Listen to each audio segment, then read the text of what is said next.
What's up folks, it's 2Bricks and I am here in my office again with the studio program here in front of you, and the reason for that is quite simple. I'm using so many of my physical Lego bricks to build my Venator that I'm having to rely more on the studio software because it's free and has unlimited bricks, unlike me, who does not have unlimited bricks. So there you go. So today I'm going to be showing you guys this little model here, which is the TIE Fighter gift with purchase that comes with the Ultimate Collector Series Death Star for 2025.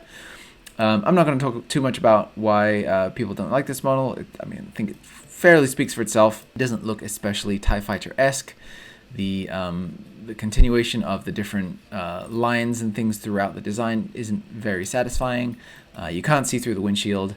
But all of those decisions were made in an effort to keep the thing especially lightweight, so that it could be placed on the TIE Fighter rack with no stress whatsoever, not much internal support for this little arm here that holds onto the TIE Fighter to place it into the Death Star with no trouble. So yeah, they kind of sacrificed on the looks here a little bit, and of course they are also including a little weapons cart rack thingy that you can place down in the hangar of the Death Star, so that ate up some of the parts budget as well. That's definitely part of it.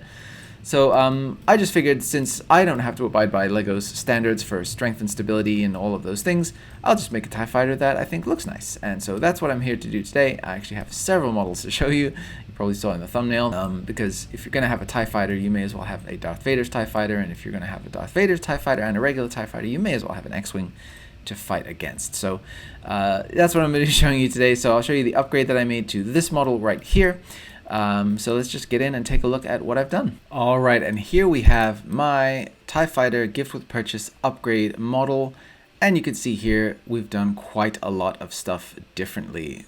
So I'll actually probably just bring in the other one alongside so we can directly compare. All right, so there you go. There are the two models side by side, so we can just directly compare here. So I've kept the basis of the model the same as far as the overall techniques for achieving the body and of the cockpit and fitting a figure into it.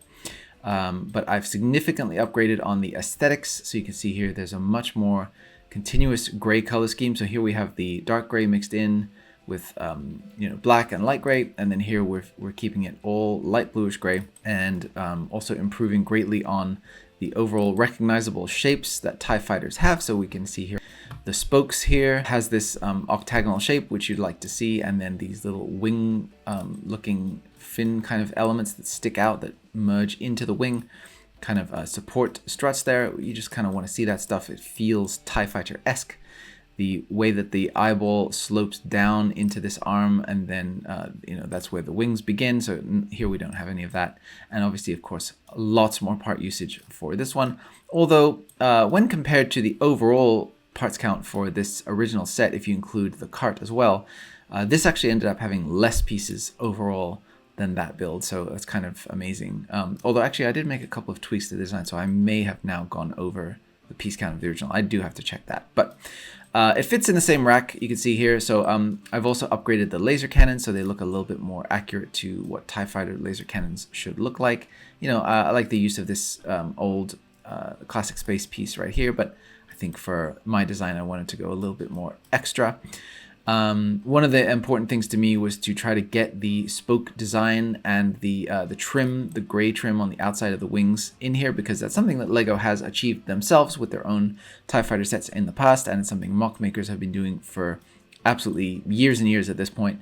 So I figured, maybe there's a way that we can get that to look a little bit nicer. So here you can see here that we have the spoke just sticks straight out and doesn't sort of have anywhere to go in the design, and it just ends with this Technic pin, and it's just not very satisfying to look at. So in my design, I had it where the spoke actually is able to hinge inward so that it really hugs up against the wing, and then because we have the gray trim around the edge here, it has a very nice satisfying spot for it to feel like it connects into the rest of the design. And then I've also lengthened these spokes going in the diagonal, as opposed to the 4 L bars that they used for the main design here. I've gone with the 6 L bars that go all the way out to the edge, and it just feels extremely satisfying to me to see that nice continuation of the gray, and then the cut off look for each of the black sections. It just feels like what a TIE fighter should feel like, and so that's why I did that.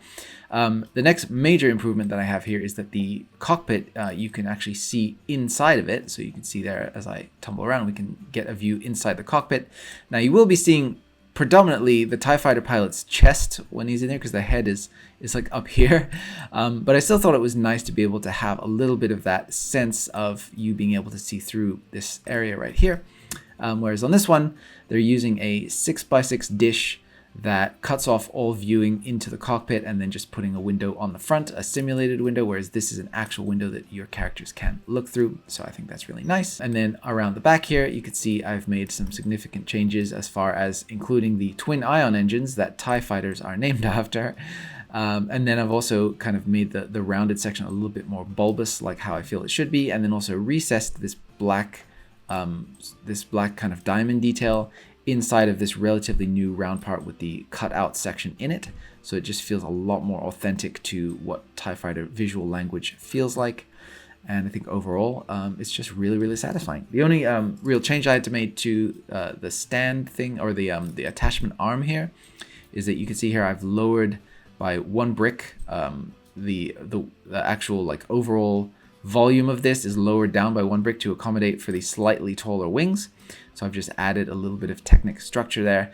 And I actually noticed I built a little mock-up of the Death Star hangar right here. And I actually noticed that with the way that this arm is built, this elevator door here is actually interfered with. It doesn't actually open the whole way with this TIE fighter in place. So you actually have a slightly more limited usage of the space there. So for my design, it actually kind of works that we've slightly lengthened the overall body of the TIE fighter, which necessitated the arm being extended out by a single brick. And that has the accidental byproduct of allowing the elevator door to actually open all the way to its full opening capacity that it should be able to do. But you can see here, I made this mock-up of the Death Star hangar, just following some build videos that I saw online of people who did time-lapse videos, and just carefully going through and recreating these sections here that I needed to recreate in order to make sure that nothing was going to interfere with my design, and that you would be able to just plug and play into the Death Star as if it was the main gift with purchase. Like, you know, the functionality remained the same. So here you can see it fits just fine, and it really doesn't take up any additional space that the original didn't, other than the fact that my one extends out just a little bit further into the hangar space here, but there's still plenty of space to put your Imperial shuttle. It's definitely not going to interfere with any of that at all. So yeah, super happy with how this turned out and how it looks. I think it looks absolutely fantastic in the hangar bay. It just looks like a proper TIE fighter when you zoom out.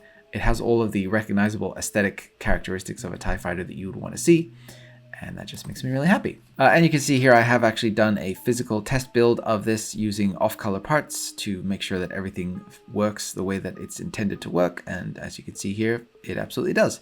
Now I have actually ordered the Death Star purely for review purposes. I will then be reselling it because I can't afford to keep a $1,000 Lego set right now.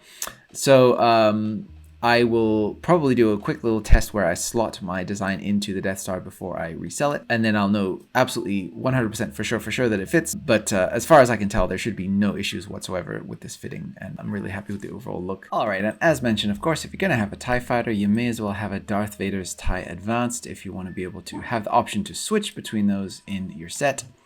This version right here does actually seat a Vader in the cockpit, which I think is very impressive on the part of the original designer to come up with a space in there that fits minifigures so well that it actually even accommodates someone with bulky headgear like Vader. So that's pretty cool. So, you know, I can't take credit for that. I just modified the overall looks and aesthetics of the thing. And then back here, obviously we've had to modify quite severely because of the fact that Darth Vader's TIE Advanced is a weird looking ship with a big flat section that sticks out the back. So there that is. We have the 4 TIE engines in this one, as is appropriate for Vader. We have the rounded sections here, and then these nice little details off to the back, which I'm not sure exactly what those represent. I'm sure TIE fighter nerds can tell you. And then, of course, the wings with their sort of hexagonal, or sorry, I guess octagonal implied shape there is the biggest change visually. And I did test these out as well. We have a test build, and here's some footage of that to show that the thing is very much buildable and stable, and still has a minimal amount of parts usage, which I think is really cool. The only problem, of course, is that the weight for this thing is so front heavy, and the structure sticks out so far back that I had to modify the stand for it. So we actually ended up with a quite elongated stand here, with the the little support arms having to be quite heavily modified. So I've added this whole section here where there's a kink in the design, and then it goes forward underneath and supports the wings like that. And then we have also a different part here to terminate at the front, just to be able to make sure that it's held in place super securely, and that it doesn't just simply want to tip forward, which luckily now it does not. There is a lot of weight on this design, and I did actually end up bracing the arm a little bit extra. So I placed some plates on the bottom here, and then also some inverted slopes here to sit up against the wall to make sure that this thing has a little bit of extra support. But yeah, you may notice over time that this whole structure wants to kind of sag down a little bit, but that's just, by virtue of the fact that it is connected right back here and is sticking out all the way out to the front here, and it's holding onto a heavy TIE fighter. So again, that's the reason why LEGO decided to make their TIE fighter so very stripped down out of an abundance of caution, to make sure that the thing will stay stable over years and years and years, sitting there on display and not like eventually warp your parts or whatever. But these Technic beam elements here are nice and sturdy, and they're actually, they're designed to take a lot of weight, so I don't think there's going to be any issue with that. It's really just the parts where all of the different pieces connect. So the main part being here, where there's a join between the front-facing Technic brick here, and then they've LEGO have braced that with some brackets top and bottom, and then these grill pieces. So that's a potential weak point. And then here, where the Technic pins connect into the wall, there could be a little bit of give and a little bit of flexion to basically have this tilt down slightly. So those are the opportunities where you can just overall experience a little bit of sagging over time. But I really don't think it's going to be very major. I tested it out with the physical build, and it seemed to be fine after quite a while. So yeah, I think we're good on that. But yeah, I just think it's good to have the option. So there is the option. And also, I should have mentioned before, I'm using the printed disc elements here that I just think make for such a difference in the TIE Fighter look overall, that I had to include it. So there you go. So there's those. They're a little bit more expensive than the regular 3x3 dish that was on here, but they just look so vastly superior. So had to do it. So there you go. All right, so on to the next build. All right, and last but not least, we have the X-Wing, and this is the one that I'm the most proud of because it's absolutely brand new, scratch built, nothing to base it off of, and just really happy with how it turned out. So obviously it's to scale with the other TIE fighters, that's the whole point. It does in fact fit a minifigure in the cockpit, a Rebel pilot with the full helmet and everything like that. So I'm super happy with that, and there's a little spot back here for your astromech head to fit on, and it's on a turntable so you can spin it around. The S-foils, of course, do open, and that was probably the thing that was the trickiest to figure out, because the space requirements inside of this area where the wings actually attach to keep them stable and actually have them also scissoring open correctly from the center point of the ship, and not cheating and having them open from more of a kind of not an X shape, but like a squished weird opening shape, like how the most recent Lego X-Wing did. That was to have the wings be removable. So yeah, that was really tricky to figure out.